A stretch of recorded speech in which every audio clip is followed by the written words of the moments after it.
এই টেকনোলজির সাহায্য নিলে যে তথ্যগুলো তাড়াতাড়ি পাওয়া যাবে, অনেক সময় তো এই তথ্য পাওয়ার জন্য অনেক দেরি হয়। এখন এআই ব্যবহার করে যে তথ্যগুলো সামনে চলে আসে, তাহলে বিরোধ নিষ্পত্তির ক্ষেত্রে বিচারকদের তো সাহায্য করবেই। এবং বিজ্ঞানের অগ্রগতির সঙ্গে সঙ্গে এই ধরনের প্রকৌশলের সাহায্য নেওয়া তো উচিত। কিন্তু বিচার করার সময় তাকে তার স্বাধীন মত তৈরি করতে হবে। এআই তাকে সাহায্য করতে পারে বিভিন্ন তথ্য দিয়ে, কিন্তু বিচার নির্ণয়টা বিচারপতিকেই করতে হবে, সেখানে হিউম্যান যে ইন্টেলিজেন্স তার উপরে কিছু হয় না।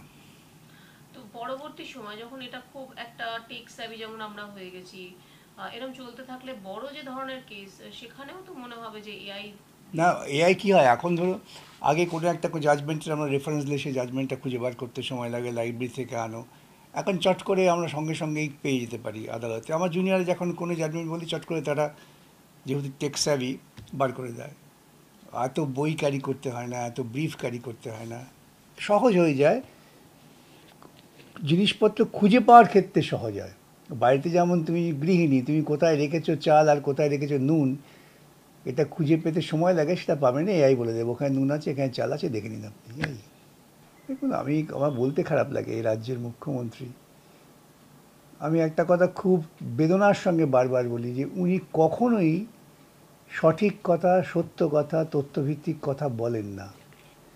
উনি সব কথাটাই বলেন ক্ষুদ্র দলীয় স্বার্থে কর্মীদের উত্তেজিত করার জন্য।